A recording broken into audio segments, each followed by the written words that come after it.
देख financial reporting बराबर है, उसके इंट्रोडक्शन के बारे में देखो थियरी दी है यहाँ बजो। देख क्या बोला हुआ है, सबसे पहले concept of corporate financial reporting. Corporate financial reporting है क्या बोला है, the instance of the financial reporting is the process of communication of financial information of an enterprise to the external world. Financial reporting का मतलब क्या होता है कि हमारी कंपनी, हमारे ऑर्गेनाइजेशन की जो इन्फॉर्मेशन है, फिनेंशियल इन्फॉर्मेशन जो है वो लोगों तक पहुंचाना या एक्सटर्नल वर्ल्ड तक पहुंचाना, उसको क्या बोलते हैं, फिनेंशियल रिपोर्टिंग बोलते हैं। According to Bedford, financial reporting process consist of the 4 procedure step.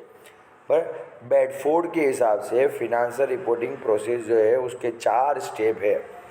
पहले 2 है मेजरमेंट के स्टेप, इसके बाद के 2 है डिस्क्लोजर स्टेज।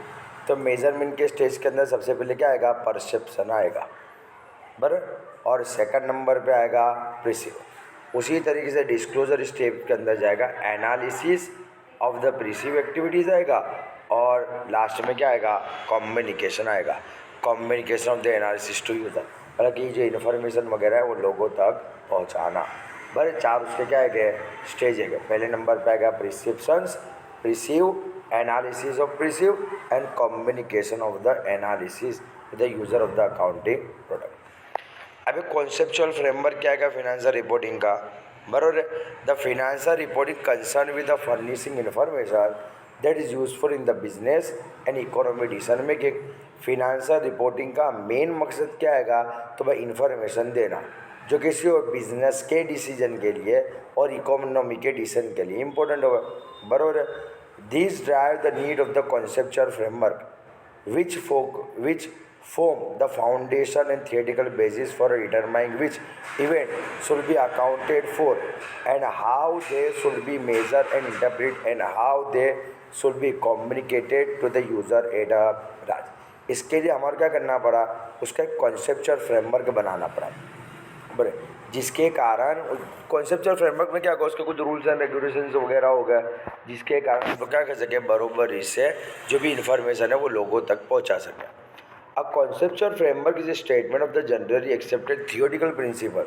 जिस तरीके से जनरली एक्सेप्टेड अकाउंटिंग प्रिंसिपल है क्या ना, उसी तरीके से इसके कौन से प्रिंसिपल है कि जनरली एक्सेप्टेड थियोरिटिकल प्रिंसिपल है क्या, which form the frame of reference for a financial reporting, जो क्या जिसने क्या किया हुआ है फिनेंशियल रिपोर्टिंग के जो भी फ्रेमवर्क वगैरह किया आएगा कि किस किस तरीके से तुम्हारे को फिनेंशियल रिपोर्टिंग करनी है। जिस तरीके से अकाउंट्स होता है तो अकाउंट में किस किस तरीके से तुम्हारे को एंट्रीज वगैरह करनी है, किसकी 2 एंट्री होगी, डेबिट पे कौन सा जाएगा, क्रेडिट पे कौन सा जाएगा, ठीक है। उसी तरीके से इसके क्या है थियोरिटिकल प्रिंसिपल है। These theoretical principles provide the basis for the development of the new accounting principles and policy and evaluation of those already in our। ये जो थियोरिटिकल प्रिंसिपल है उसके बेसिस के ऊपर हम लोग क्या कर सकते हैं, नवे अकाउंटिंग प्रिंसिपल का भी डेवलपमेंट कर सकते हैं, नवी पॉलिसीज़ का भी डेवलपमेंट कर सकते हैं, और यहाँ तक के जो जूनी पुरानी प्रिंसिपल्स एंड पॉलिसीज़ है उसका भी हम लोग यूज़ कर सकते हैं, ठीक है। इसके बाद क्या था, evaluation of the financial reporting है, evaluation of the financial, evaluation of the accounting which is an integrated part of the financial reporting। most time भी है, बराबर। evaluation of accounting क्या है, integrated part of the financial reporting है। Financial reporting का जो एक पार्ट है has been defined by various institutions over the year as a briefly explain below, बराबर। क्या अलग अलग तरीके से अलग अलग इंस्टीट्यूट को बताएगा जब लोग नीचे देखेंगे। The committee on technology set up by the American Institute of Certified Public Accountant formed the following definition of accounting in 1961। 1961 के अंदर American institute of the certified public accountant ने क्या किया हुआ है, अकाउंटिंग की डेफिनेशन दी है। Accounting is an art of recording. Accounting क्या है, एक आर्ट है जो क्या करेगी, रिकॉर्डिंग करेगी, क्लासिफिकेशन करेगी, समराइज करेगी इन significance manner and term of the money, transaction and event which are in part at least a financial character and interpreting result thereof। इसी सब चीज़ जो फिनेंशियल कैरेक्टर वाली है उसकी हम लोग एंट्री वगैरह करेंगे। 1966 के अंदर अमेरिकन अकाउंटिंग एसोसिएशन ने क्या किया हुआ, अकाउंटिंग किसको बोला है, तो अकाउंटिंग मतलब द प्रोसेस ऑफ आइडेंटिफाई। देख क्या है रखने का, सर्टिफाइड पब्लिक अकाउंटेंट के हिसाब से अकाउंटिंग क्या है कि एक आर्ट है का, इसके हिसाब से क्या याद रखने का, प्रोसेस याद रखने का। उसके साथ साथ एक देखो फुल फॉर्म वगैरह पूछ सकते हैं क्या, अकाउंटिंग प्रिंसिपल बोर्ड APB बन American institute of certified public accountant AICPA तेरे को पूछ सकते हैं। ये सब क्या है, अकाउंट की डेफिनेशन तेरे को दी गई है। ऑब्जेक्टिव्स क्या क्या है, क्या मतलब ये जो फिनेंशियल रिपोर्टिंग जो हम लोग बनाएंगे, हमारे कंपनी के फिनेंस की जो भी इंफॉर्मेशन हम लोग देंगे, उसका मकसद क्या आएगा, तो क्या मकसद देगा भाई, वो यूज़फुल होगा किसके लिए, प्रेजेंट एंड पोटेंशियल इन्वेस्टरों के लिए, हमारे क्रिएटरों के लिए बड़े, और जो भी क्रेडिट वगैरह की जो भी डिसीजन वगैरह लेना है उसके लिए। उसके साथ साथ वो क्या करेगा, हेल्प करेगा किसको, इन्वेस्टर को, क्रेडिटर को और बाकी सब लोगों को हमारे बारे में इन्फॉर्मेशन देगा, हमारी कंपनी कितना केस का इन्फ्लो होता है, कहाँ पे पैसा जाता है। उसके साथ साथ वो इन्फॉर्मेशन देगा इकोनॉमी रिसोर्सेज के बारे में। उसके साथ साथ वो इन्फॉर्मेशन देगा एंटरप्राइज के फिनेंशियल परफॉर्मेंस के बारे में, बराबर है। उसके साथ साथ वो इन्फॉर्मेशन देगा कि भाई जो भी एंटरप्राइज है वो अपना पैसा कहाँ पे लगाता है, रीपेमेंट वगैरह बोरोविंग कब कब करता है, उसके कैपिटल के ट्रांजेक्शन वगैरह कितने हैं, लिक्विडिटी एंड सॉल्वेंसी की क्या क्या उसकी होएगी, लिक्विडिटी पोजीशन क्या है, सॉल्वेंसी पोजीशंस वगैरह क्या है। उसके साथ साथ इन्फॉर्मेशन देगा कि किस तरीके से वो मैनेजमेंट वगैरह करता है, ओनर की क्या रिस्पॉन्सिबिलिटी वगैरह है। उसके साथ मैनेजर और डायरेक्टर वगैरह जो है वो किस तरीके से डिसीजन वगैरह लेते हैं, वो सब के बारे में क्या करेगा, इन्फॉर्मेशन वगैरह देगा। फंक्शन गारंटेड एक MCQ आएगा, फंक्शन के अंदर ये ब्लैक पॉइंट याद करने हैं, रिकॉग्नाइजेशन करना, मेजरमेंट ऑफ ट्रांजेक्शन करना, forecasting, support in decision making, comparison and evaluation करना, कंट्रोल करना, government regulation taxation according to the law of the land, बड़े वो सब उसके क्या है, फंक्शन है। देखो वही सब फंक्शन यहाँ पे जो दिए। उसके साथ साथ क्या बोला हुआ है, effective financial reporting emphasis the financial statement are use to make economic decision suggest. अगर तुम्हारा फिनेंशियल रिपोर्टिंग जो भी है वो इफेक्टिव करना है तो तुम्हारा क्या करना पड़ेगा, इकोनॉमिक डिसीजन वगैरह करना पड़ेगा। जैसे कि कौन सा डिसीजन, तो डिसीजन टू बाय और sell equity investment, equity investment को बाय करना चाहिए या सेल कर देना चाहिए, बराबर है। फिर उसके बाद आता है मैनेजमेंट से कनेक्टेड वाले, एंटरप्राइज की एबिलिटी से कनेक्टेड वाली इन्फॉर्मेशन, सिक्योरिटी ऑफ अमाउंट से कनेक्टेड है, टैक्सेशन की पॉलिसी है, डिस्ट्रीब्यूटर प्रॉफिट एंड डिविडेंड्स है, नेशनल इनकम है and regulation of the activity of enterprise. ये सब के बारे में क्या करना है, तुम्हारे को इन्फॉर्मेशन वगैरह देनी है, जिसके कनेक्टेड क्या कर सकते हो तुम लोग डिसीजन वगैरह ले सकते हो। फिनेंशियल रिपोर्टिंग की क्या प्रोसेस है, देख क्या दिया हुआ है, बराबर है। The objective and function of the financial reporting clearly show how critical this is to a success of the organisation, hence the principal focus of all CEOs and CFOs of the organisation around the world is to ensure a robust process that work as the foundation. क्या बोला है, financial reporting की जो भी process है कि वो कैसी है, तो टिपिकल टाइप की है, बराबर। जब उसकी प्रोसेस के जो ब्लैक पॉइंट है कि वो काम के देख, इनपुट है का, ठीक है। इनपुट में क्या आता है, इकोनॉमी इवेंट्स वगैरह होगी, जिसको भाई तुम क्या करोगे, फिनेंशियल रिपोर्टिंग वगैरह करोगे, बराबर। लास्ट में क्या निकलेगा, आउटपुट निकलेगा। इनपुट के ऊपर से क्या करोगे भाई, रिकॉर्डिंग करोगे ट्रांजेक्शन को, उसको लेज़र में बताओगे, ट्रायल बैलेंस बनाओगे एंड फाइनल अकाउंट बनाओगे।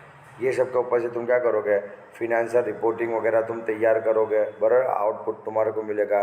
उसके ऊपर से तुम क्या करोगे, communicating information to user, user को वो इन्फॉर्मेशन दोगे, एक्सटर्नल यूज़र नहीं इंटरनल यूज़र, बराबर। फिनेंशियल रिपोर्टिंग कुछ है नहीं भाई, सीधा ने सिंपल है, कंपनी जो है, कंपनी की फिनेंशियल इन्फॉर्मेशन जो हम लोग देंगे ना, कंपनी ने कितना परचेज किया, कितना सेल्स वगैरह किया, कौन से ट्रांजेक्शन वगैरह किया, मतलब उसकी A to Z सब बैलेंस शीट वगैरह and profit and loss account, case inflow, case outflows के रिलेटेड जो इन्फॉर्मेशन देंगे उसको बोलते हैं financial reporting.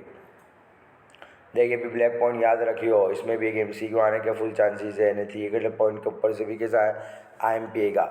Qualitative character of financial reporting, क्या क्या क्वालिटेटिव कैरेक्टरिस्टिक है, तो अंडरस्टैंडेबल होना चाहिए, रेलेवेंस होना चाहिए, रिलायबिलिटी होना चाहिए। रिलायबिलिटी में क्या हुआ है, फेथफुल होना चाहिए, सब्सटेंस फॉर्म होना चाहिए, न्यूट्रलिटी होना चाहिए, प्रोनेंस होना चाहिए, कंप्लीटनेस होना चाहिए। और कंपेरेबिलिटी भी होना चाहिए, मतलब इसको तुम दूसरे किसी के साथ आराम से कंपेयर कर सकते हो, कंपेयर वाला होना चाहिए। Globalisation impact on financial reporting के कारण ग्लोबलाइजेशन पे क्या इफेक्ट पड़ा, बराबर है, क्या इफेक्ट तेरा पड़ेगा, तो देख इसमें भी दिया है, देख क्या क्या दिया। As a modern business move toward the globalization of the operation, there arise a critical underlying need to harmonize financial reporting with the objective of the providing। बराबर क्या क्या चीज़ों को ध्यान में रखना पड़ेगा। Platform for wide investment choice है, इन्वेस्टमेंट है, कैपिटल मार्केट मिलेगा, लो कॉस्ट ऑफ कैपिटल होगा, बराबर incident flow of the comparable and reliable information एक जगह से दूसरी जगह जाएगी और बिजनेस का क्या होगा, डेवलपमेंट वगैरह होगा।